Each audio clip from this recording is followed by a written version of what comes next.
নমস্কার। খুলনা হোপ পলিটেকনিকের পক্ষ থেকে আবারও সকলকে শুভেচ্ছা এবং অভিনন্দন।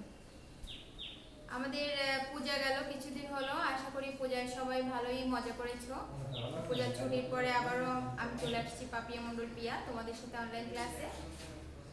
আজকে আমি ক্লাস নিব সিভিল টেকনোলজি 6 সেমিস্টারের subject design of structure on subject code 66463। Topics থাকবে RCC beam design, RCC beam design, RCC T beam design. RCC T beam ডিজাইনে তোমাদের গত আমি একটি ক্লাস নিয়েছি, একটি বা দুটি ক্লাস নিয়েছি, আর আজকে আমার থার্ড ক্লাস। এটা চ্যাপ্টার 10 চ্যাপ্টারের RCC T beam design. Actually RCC T বিম যখন আমরা ডিজাইন করব তখন আমাদের প্রথমেই জেনে নিতে হবে টি বিম কি। তো টি বিম কি সেটা আমি গত দুই ক্লাসে আলোচনা করেছি। বিম এবং স্ল্যাব যদি একত্রে ঢালাই করা হয় তবে তাকে টি বিম বলা হয়। বিম এবং স্ল্যাব একত্রে ঢালাই করতে হবে তবে তাকে টি বিম বলবে। টি বিমের ফিগার আশা করি আমাদের মনেই আছে, টি আকৃতি যে বিমটি সেটি হচ্ছে টি বিম, টি আকৃতি, ঠিক আছে? ওকে, তাহলে এটা হচ্ছে টি বিম, এটি হচ্ছে স্ল্যাব আর এটি হচ্ছে ওয়েব, স্ল্যাব আর ওয়েব, তাই না? তো ঠিক আছে, আমাদের মনে আছে। এখন আমরা সরাসরি চলে যাব আমাদের ম্যাথটিতে। আজকের ম্যাথটি একটু খেয়াল করে দেখতে হবে, কারণ আমি আগেও বলেছি আমাদের ডব্লিউএসডি বা ইউএসডি প্রত্যেকটি ম্যাথে 5 স্টেপ পর্যন্ত আমাদের অল ক্লিয়ার রাখতে হবে। 5 স্টেপ পর্যন্ত যদি আমরা ম্যাথ কমপ্লিট করি তো আমাদের 80% কভার। অ্যাকচুয়ালি তাহলে আমরা চলে আসবো, প্রথমে ম্যাথটিতে চলে আসবো। ম্যাথটি একটু পড়ে নেই। একটি সাধারণভাবে স্থাপিত টি বিমের দৈর্ঘ্য 6 মিটার, পাশের টি বিমের দূরত্ব 4 মিটার, কেন্দ্র হতে কেন্দ্র। নিচে তথ্যাদির সাহায্যে বিমটির প্রস্থচ্ছেদের আকার এবং লোহার পরিমাণ নির্ণয় করতে হবে। বিমটির প্রস্থচ্ছেদের আকার অর্থাৎ কি? প্রস্থচ্ছেদের আকার অর্থ কি?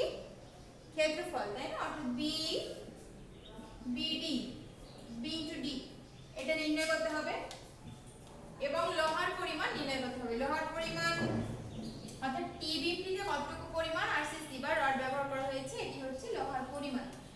তো এখানে আমার ম্যাথটিকে সলভ করতে গেলে প্রথমে কিছু তথ্যাদি দেওয়া আছে, তথ্যাদির সাহায্য নিতে হবে। অনেক সময় একটি কথা বলে রাখি, তথ্যাদি যদি নাও দেওয়া থাকে সেক্ষেত্রে কিছু স্ট্যান্ডার্ড মান আছে, বিশেষ করে design of structure, estimating, theory of structure mechanics, এই সমস্ত সাবজেক্টগুলোর ক্ষেত্রে।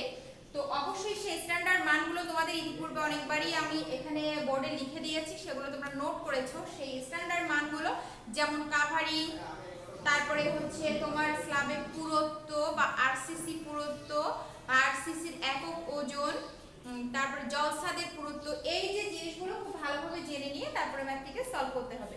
তো যদি কখনো না দেওয়া থাকে মানগুলো, যখন আমার মানগুলো দেওয়া থাকবে তখন তো আর এইসবের দরকার নাই, সরাসরি যে মান দেওয়া আছে এটা দিয়েই আমি ম্যাথটিকে সলভ করতে পারবো। তো চলে আসবো সলিউশন। প্রথমে ম্যাথ করার ক্ষেত্রে কি লিখতে হবে? সলিউশন। ম্যাথের স্ট্যান্ডার্ডিটি, তাই না? একটি খাতার স্ট্যান্ডার্ডিটি সেটা হচ্ছে প্রথমে শুরু করার আগে সলিউশন, দেন গিভেন ডাটা, দেন স্টেপ। ওকে, তো গিভেন ডাটা আসলে ডিজাইনের ক্ষেত্রে গিভেন ডাটা কি তুমি হয়তো পোরশন, আমি বারবার করে দেখাই কি, বাম পাশে অঙ্ক করছো, ডান পাশে একটি দাগ দিয়ে ডান পাশে তুমি মানগুলো বের করে আবার সেই বাম পাশে সূত্রে তুমি প্রুভ করছো। ডিজাইনে তুমি এভাবে ম্যাথ করলে তোমার খাতায় আসলে বারবার করে পেজ উল্টিয়ে তোমার যদি 2-3 পেজ ম্যাথ হয়ে যায়, যেতেই পারে ডিজাইনের ক্ষেত্রে। বারবার করে খাতা উল্টিয়ে দেখতে যাওয়া একটি বিব্রতিকর অবস্থা, তারপর তোমার সময়ও ওখানে থাকবে না, সময়ও কমে আসবে। তো সেই ক্ষেত্রে আমরা কি করব?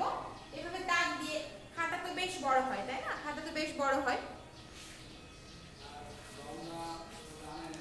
এই যে দেখো, এটা মনে করো খাতা, না? তা খাতাটা তো বেশ বড়, এখানে খাতার মাঝ বরাবর দাগ দিয়ে দিলাম। এই যে মাঝ বরাবর দাগ দিয়ে আমরা দুটি ভাগ করে তারপর আমরা ম্যাথটিকে সলভ করতে পারি। তো প্রথমে আমরা চলে আসবো স্টেপ 1, ডিজাইন লোড নির্ণয়। স্টেপ 1 থাকবে design load calculation, design load calculation. তাহলে প্রথমেই চলে আসবো ডিজাইন লোড ক্যালকুলেশন। তাহলে ডিজাইন লোড ক্যালকুলেশনে প্রথমে আমরা জানি যে প্রথমে সেলফ ওয়েট অর্থাৎ বিমের যে নিজস্ব ওজন সেটা নির্ণয় করতে হয়। দেন আমার কি করতে হবে? লাইভ লোড দেওয়া আছে, সেই লাইভ লোডটি অ্যাড করতে হবে। তাহলে টোটাল নিচে নামিয়ে টোটাল যোগফলই হবে আমার ডিজাইন লোড ক্যালকুলেশন। তাহলে প্রথমে আসবো স্ল্যাবের নিজস্ব ওজন।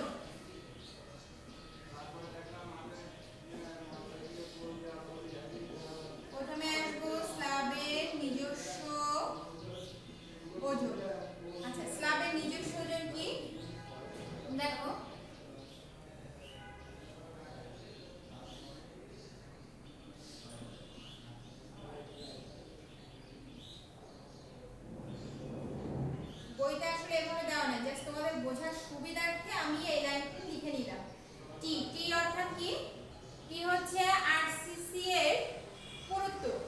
আরসিসি এর পুরুত্ব কত 12 সেন্টিমিটার। আমি এটিকে মিটারে নিব 0.12 গুণ ডি। ডি হচ্ছে টি বিমের দূরত্ব, দূরত্ব কেন্দ্র হতে কেন্দ্র পর্যন্ত। তাহলে কত আছে মানে 4 মিটার। দেন এখানে 4 গুণ 2400 হচ্ছে আরসিসি এর একক ওজন। তাহলে এটাকে ক্যালকুলেশন করলে কত আসবে?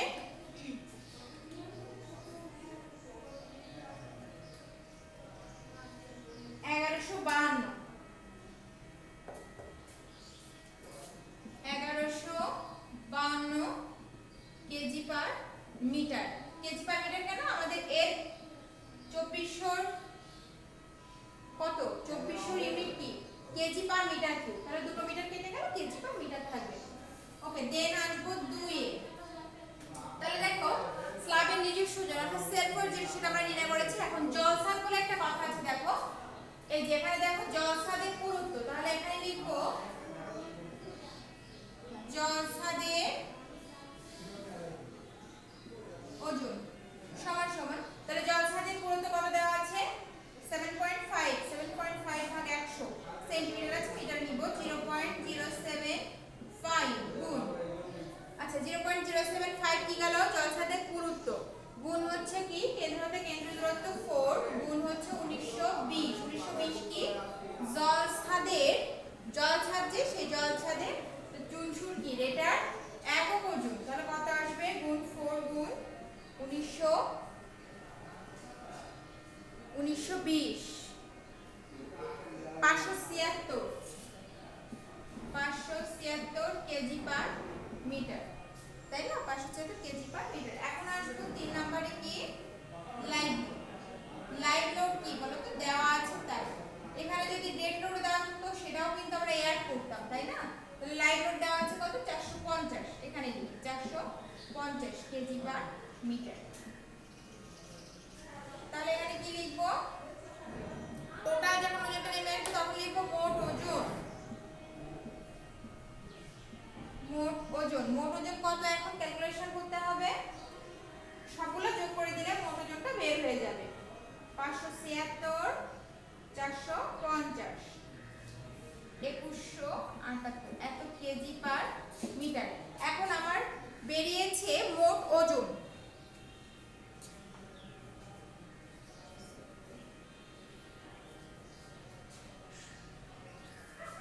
আচ্ছা এখানে একটু মিস্টেক হয়ে গেছে, মিস্টেকটা একটু ঠিক করে নাও।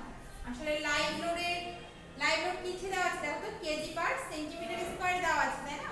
তাহলে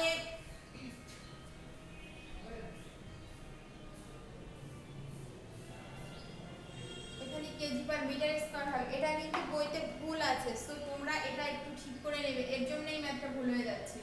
কেজি পার মিটার আসলে দেখো বইতে অনেক সময় প্রিন্টিং মিস্টেক বা কপিরাইটে ভুল হয়ে যায়। এটা তোমরা একটু খেয়াল না করলে এখানে কিন্তু ভুল হয়ে যাবে, ঠিক আছে? এর জন্য আমাদের দেখো এখানে মান চলে আসছে উল্টাপাল্টা। তাহলে 450। তাহলে দেখো kg per metre square, metre square থেকে একটি মিটার বাদ দিলে আমার কি থাকবে? এখন দেখো ঠিক হবে, কেজি পার মিটার থাকবে 450 1800 কেজি পার মিটার। আচ্ছা তাহলে এখানে মোট ওজন কত এখন চলে আসবে? মোট ওজন সমান সমান 1800 plus 576 plus 1152 3528 kg per metre. এখন টিবিমের ক্ষেত্রে ওয়েভের নিজস্ব ওজন মোট ওজনের 10%। এটা আমরা জানি সূত্রে, আর আমরা যখন টিবিম ডিজাইন করব তখন এটা আমরা জানি। 4 নাম্বার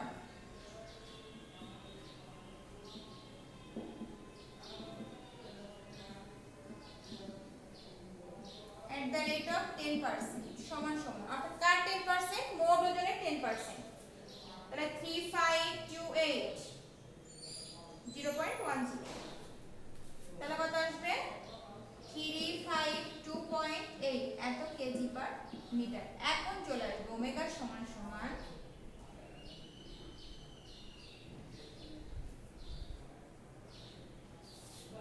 3880.8 এত কেজি পার মিটার।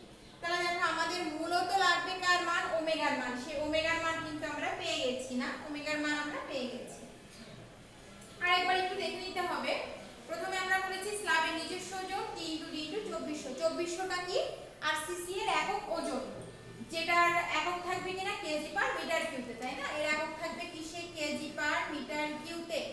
ওকে, তাহলে টি এর মান বসালাম 12 সেন্টিমিটার ছিল, সেটাকে মিটারে নিয়ে গেছি 0.12 গুণ ডি, অর্থাৎ কেন্দ্র হতে কেন্দ্র পর্যন্ত টি বিমের দূরত্ব ছিল 4 মিটার এবং 24 হচ্ছে আরসিসি এর একক ওজন। ক্যালকুলেশন করলে আসবে 1152 কেজি পার মিটার। জলসাদের ওজন আছে 7.5 সেন্টিমিটার পুরুত্ব, সেখানে আমার 100 দিয়ে ভাগ করলে আসবে 0.075 গুণ 4 ইনটু টিবিমের কেন্দ্র হতে কেন্দ্র পর্যন্ত দূরত্ব ইনটু 1920 হচ্ছে জলসাদের একক ওজন, আসবে 576 কেজি পার মিটার। দেন আসবে লাইভ লোড। লাইভ লোডটা কার উপরে বলো তো? লাইভ লোডটা কিন্তু পুরো টিবিমের উপরে, কতটুকু লাইভ লোড, তাই না? এর জন্য 4 গুণ হয়ে যাচ্ছে 450। এখানে একটা ভুল ছিল, কেজি পার মিটার স্কয়ার হবে, তোমার বইতে দেওয়া আছে কেজি পার সিএম স্কয়ার। সো এক্ষেত্রে একটু তোমরা ঠিকঠাক করে নিবে। এখানে আসবে 3528 মোট ওজন। আর আমরা জানি ওয়েভের ওজন, আমরা জানি কি ওয়েভের ওজন 10% কার মোট ওজনের 10%। দেন ক্যালকুলেশন করলে চলে আসবে ওমেগা এর মান 3880.8 কেজি পার মিটার। তাহলে আমাদের ডিজাইন লোড ক্যালকুলেশন কমপ্লিট হয়েছে। আসলে কি তুমি প্রথমে যদি যে কোনো ম্যাথের ক্ষেত্রে, ডিজাইনের ক্ষেত্রে যদি ডিজাইন লোডটা ক্যালকুলেশনটা ভুল করে ফেলো, তাহলে টোটাল মান কি চলে আসবে? ভুল ভুল চলে আসবে। তাহলে ডিজাইন লোড যদি ঠিকঠাক না হয়, পরবর্তী স্টেপগুলোও কিন্তু ভুল হয়ে যায়। তো স্টেপ 2 তে চলে আসবো এখন। স্টেপ 2, ম্যাক্সিমাম শিয়ার। এগুলো আমরা জানি, তাই না? ম্যাক্সিমাম শিয়ার 3 তে আসবে ম্যাক্সিমাম বেন্ডিং মোমেন্ট। অ্যাকচুয়ালি এগুলো কিন্তু ডব্লিউএসডি, এখানে আমরা বলিনি যে ইউএসডি তে ডিজাইন করো। টিবিমটা ডিজাইন করছি আমরা ডব্লিউএসডি পদ্ধতিতে। তো শিয়ার ফোর্স কি? ভি সমান সমান omega L by 2। Omega L by 2 কেন? আমাকে বলেছে সাধারণভাবে স্থাপিত টিবিম, সাধারণভাবে স্থাপিত টিবিম আর তার উপরে কি ডিস্ট্রিবিউশন লোড দেওয়া আছে, তাই না? ওকে, তাহলে ওমেগার মান কত? 3880.8 গুণ এল এর মান কত? 6। এল এর মান হচ্ছে 6 ভাগ 2। একটু ক্যালকুলেশন করি।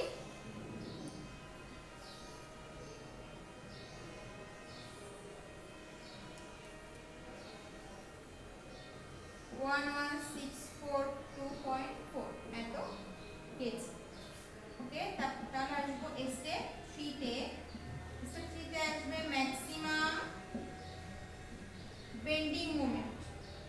এখানে ফোর্স দিতেও পারো, নাও পারো, এটা কোনো প্রবলেম না।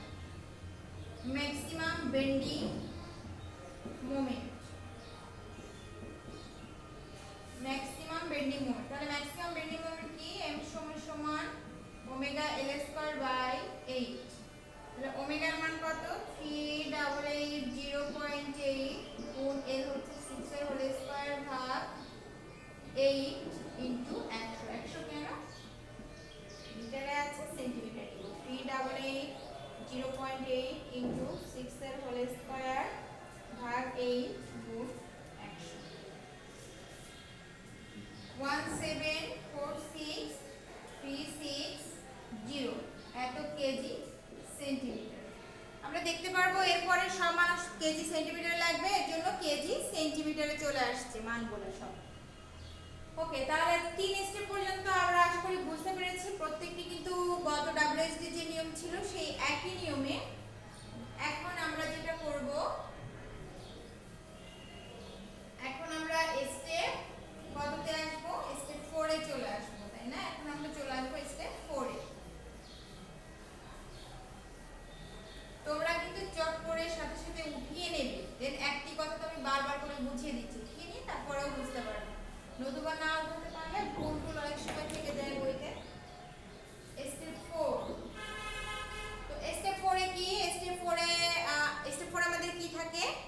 কার্যকরী গভীরতা নির্ণয়, অর্থাৎ effective depth calculation. Effective depth calculation, effective depth calculation. Okay, তাহলে টিবিমের ক্ষেত্রে সূত্রগুলো কিন্তু একটু চেঞ্জ আছে না, সেটা আমরা জানি।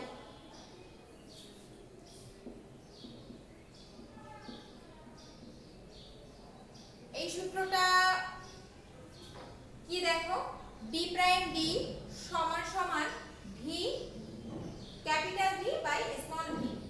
ঠিক আছে? তাহলে ক্যাপিটাল ভি হচ্ছে সর্বোচ্চ শিয়ার ফোর্স, আর এটা হচ্ছে অনুমোদিত শিয়ার, আর বি প্রাইম ডি, বি প্রাইমটা কি? বি প্রাইমটা প্রস্থ, টি বিমের ক্ষেত্রে ডিফাইন করেছে বি প্রাইম দিয়ে, আর ডি হচ্ছে ইফেক্টিভ ডেপথ বা কার্যকরী গভীরতা। আমরা আরেকটি জিনিস জানি, আমরা সাধারণ ক্ষেত্রে জানি বি সমান সমান ডি বাই 2। তাহলে এখানে যেহেতু টি বিম, সো বি প্রাইম সমান সমান ডি বাই 2, অর্থাৎ আমরা লিখতে পারি না 0.5 ডি পারি। এটা কিন্তু লেট, আমরা এটাকে ধরে নিব না। আমাদের যেহেতু বের করতে হবে কার্যকরী গভীরতা এবং প্রস্থ, সেহেতু সেক্ষেত্রে একটি মানও তো আমরা জানি না, তাহলে একটি মান আমাদেরকে অবশ্যই ধরে নিতে হবে। তো আমরা ধরে নিলাম, এটা কিন্তু স্ট্যান্ডার্ড, ঠিক আছে? ওকে, ধরে নিলাম। এখন আমরা জাস্ট মানগুলো বসিয়ে দিব। এটা সূত্র না, এখানে আমরা মান বসিয়ে দিব। তাহলে বি প্রাইমের মান কত আছে? 0.5 ডি গুণ ডি সমান সমান বড় ভি এর মান কত আছে? 11642.4 ভাগ হচ্ছে স্মল ভি। স্মল ভি এর মানটাও কিন্তু আমাকে বের করে নিতে হবে, ঠিক আছে? বের করে নিতে হবে স্মল ভি এর মান।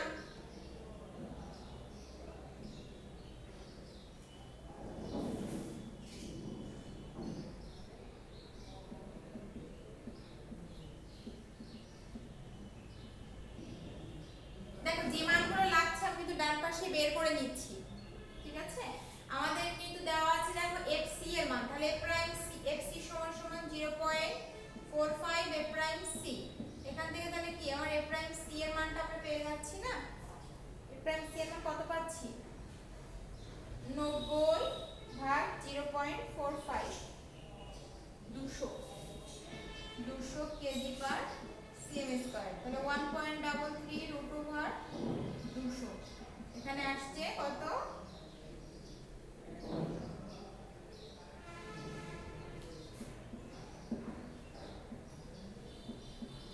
তাহলে স্মল ভি এর মান পেয়ে গেলাম 18.80। তাহলে এখানে কত আসছে? 0.5 ডি স্কয়ার সমান সমান 11642.4 ভাগ 18.80 আসছে 619.276। জাস্ট মান পর্যন্ত, কিছু মান পর্যন্ত নিলাম। অর্থাৎ ডি সমান আমি একবার বারেই ক্যালকুলেশন করছি।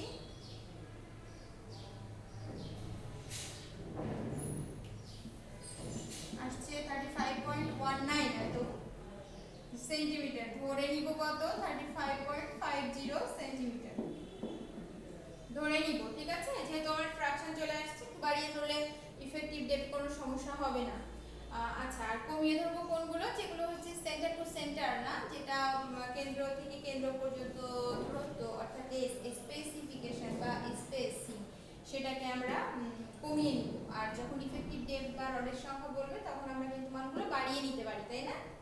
আচ্ছা, তাহলে আমাদের ডি এর মান বেরিয়ে গেছে। এখন আমি কি জানি এখন? বি প্রাইম সমান সমান 0.5 ডি। ডি কত? 35.50।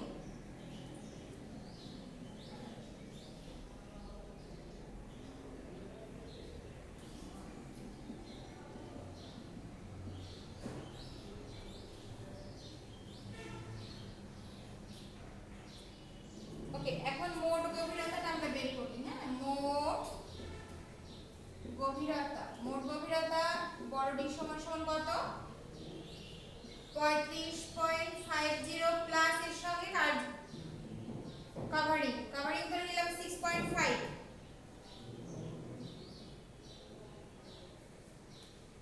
42 সেন্টিমিটার। তাহলে আমার কিন্তু এখানে দেখো বেরিয়ে গেছে, কি বেরিয়ে গেছে? স্টেপ 4 এর মানগুলো কমপ্লিট করেছি, তাই না? আমার যে এখানে বলা আছে যে স্টেপ 4 এ কি চেয়েছে?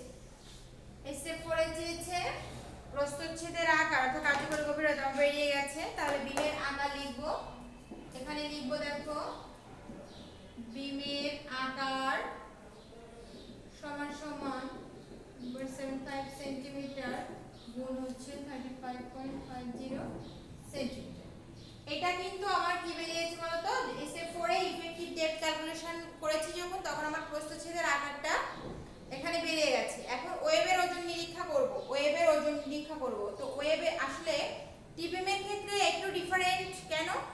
টি বিমে এখানে দেখো ওয়েবের ওজন নিরীক্ষা করা লাগছে, কিন্তু আমরা জাস্ট একটি বিমের পুরুত্ব অর্থাৎ থিকনেস বা মোট গভীরতাটা ঠিক আছে কিনা, আর এখানে ওয়েভের ওজনটা নিরীক্ষা করতে হবে। এটুকু হচ্ছে ডিফারেন্ট। তাহলে এখানে লিখব ওয়েভের ওজন নিরীক্ষা, লিখব ওয়েভের ওজন সমান সমান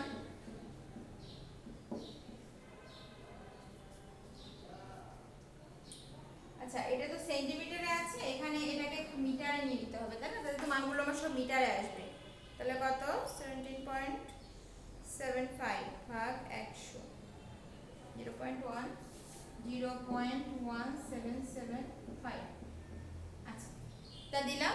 এখন আসবে 0.42 মাইনাস 0.12 ইনটু, আচ্ছা 0.42 কোথা থেকে আসছে একটু খেয়াল করি। 0.42 হচ্ছে মোট গভীরতা। মোট গভীরতা কত বেরিয়েছে 0.42। আচ্ছা মোট গভীরতা বেরিয়েছে 0.12। 0.12 কোথা থেকে আসছে দেখো, আরসিসি ছাদের পুরুত্ব কত আছে 0.12। তাহলে মোট গভীরতা থেকে ছাদের পুরুত্বটা বাদ দিলাম। আচ্ছা এরপরে আসবে 2400, অর্থাৎ 2400 কি 2400 হচ্ছে তার একক ওজন, আরসিসি এর একক ওজন।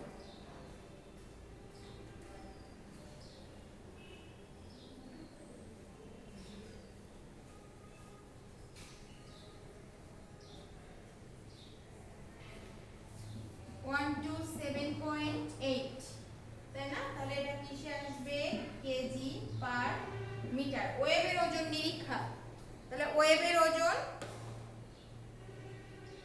127.8 কেজি পার মিটার আছে।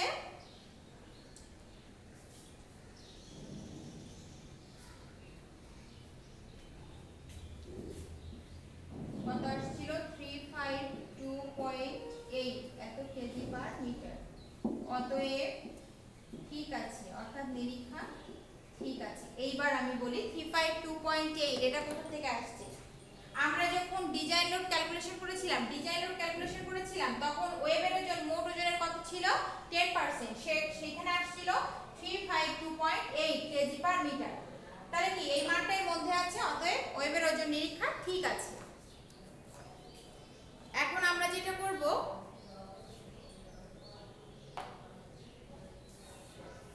স্টেপ 5 করব। স্টেপ 5 এ কি আছে, স্টিলের ক্ষেত্রফল নির্ণয়। মানগুলো আসলে আমাকে, যেহেতু আমি বোর্ড ক্লিন করে দিচ্ছি আমার তো লেখা থাকছে না, এজন্য মানগুলো আমাকে একটু দেখে নিতে হচ্ছে। যেহেতু মানগুলো প্রতিটা স্টেপের মান তো প্রতিটা স্টেপেই লাগবে। তোমরা জানো যে ডিজাইনের অঙ্ক কত বড় হয়, এক বোর্ডে কখনোই ডিজাইনের অঙ্ক করানো কিন্তু সম্ভব না, তাই না? তাহলে এখন স্টেপ 5 এ আসবে। স্টেপ 5 এ কি লিখবো, এরিয়া অফ স্টিল।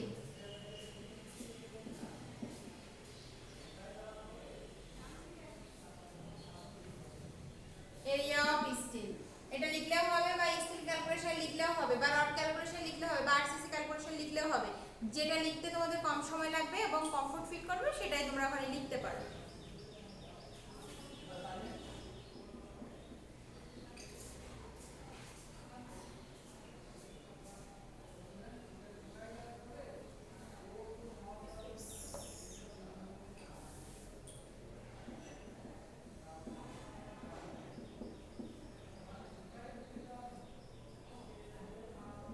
এম এর মান, এখন তুমি এম এর মানটা আমাকে একটু দেখে নিতে হবে। এম এর মান কত আসছিল 174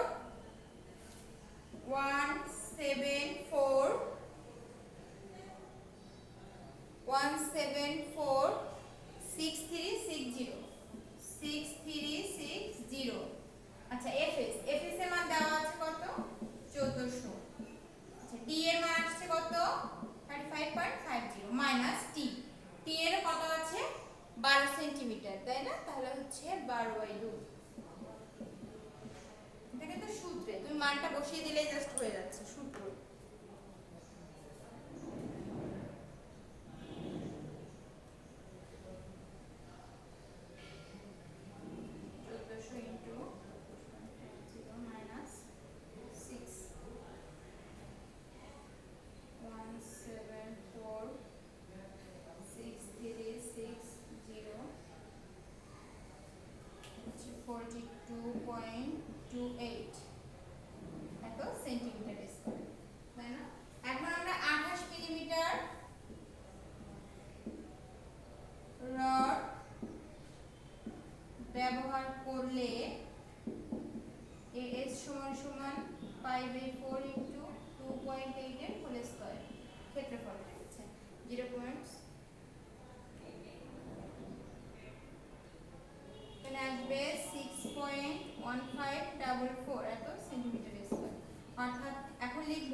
নাম্বার অফ রড সমান সমান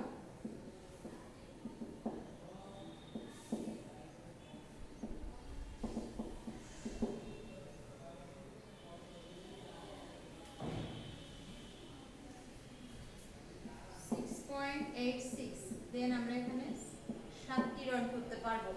বইয়ের সাথে দেখো আমাদের মিলে গেছে, আমরা 7টি রডই ধরবো। তাহলে এখানে লিখবো 7টি 28 মিলিমিটার ব্যাসের রড ব্যবহৃত হয়েছে।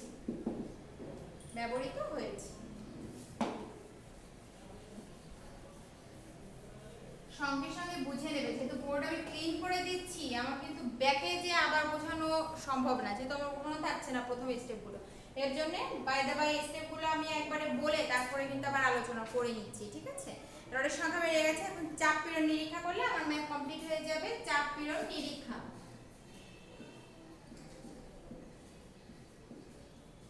চাপ পীড়ন নিরীক্ষাটা কেন করা লাগবে? কতটুকু কম্প্রেশন জোনে আছে, এর জন্য কিন্তু চাপ পীড়নটা নিরীক্ষা করা লাগবে, কতটুকু কম্প্রেশন জোনে আছে। তো চাপ পীড়ন নিরীক্ষার ক্ষেত্রে প্রথমে করতে হবে ফ্লেঞ্জের প্রস্থ নির্ণয়। ফ্লেঞ্জের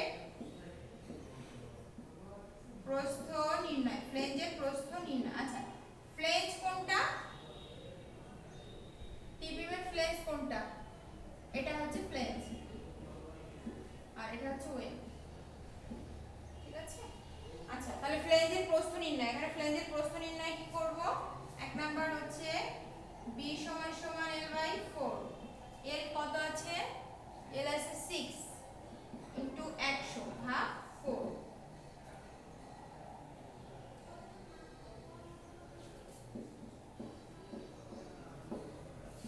দুই নাম্বার হচ্ছে b সমান সমান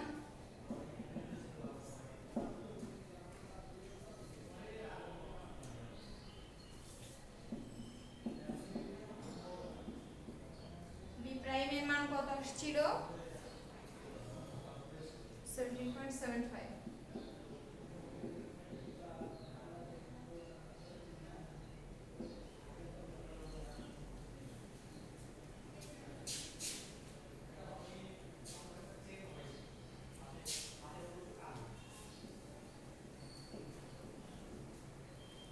সেন্টিমিটার।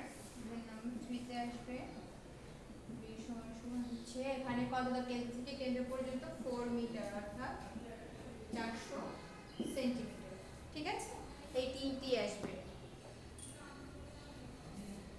অতএব এই ফ্লেঞ্জের প্রস্থ নিব কোনটা? 150 সেন্টিমিটার। যেহেতু সব থেকে ছোটটা নিয়ে ক্যালকুলেশন করতে হবে, আমরা জানি না।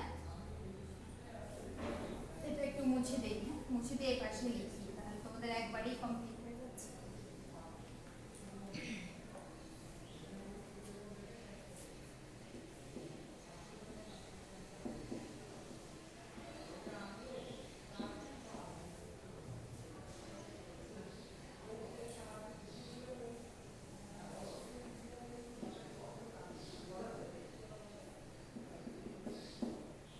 এই সূত্রগুলো আসলে কম্প্রেশনের আগের সূত্র,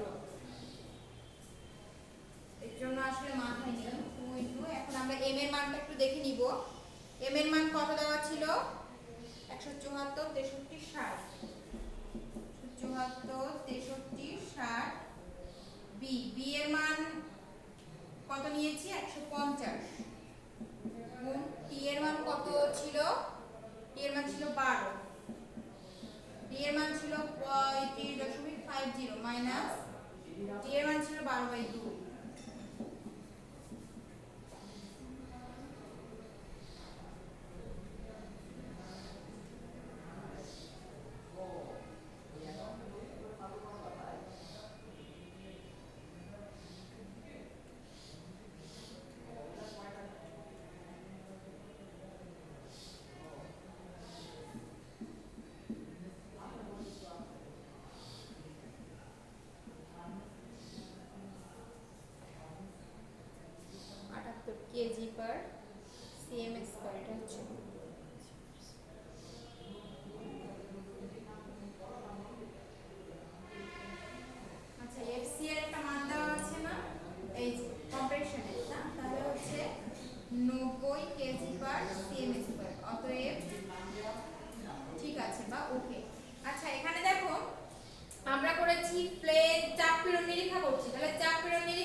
আছে, ডিজাইন কি আছে, ডিজাইন ঠিক আছে।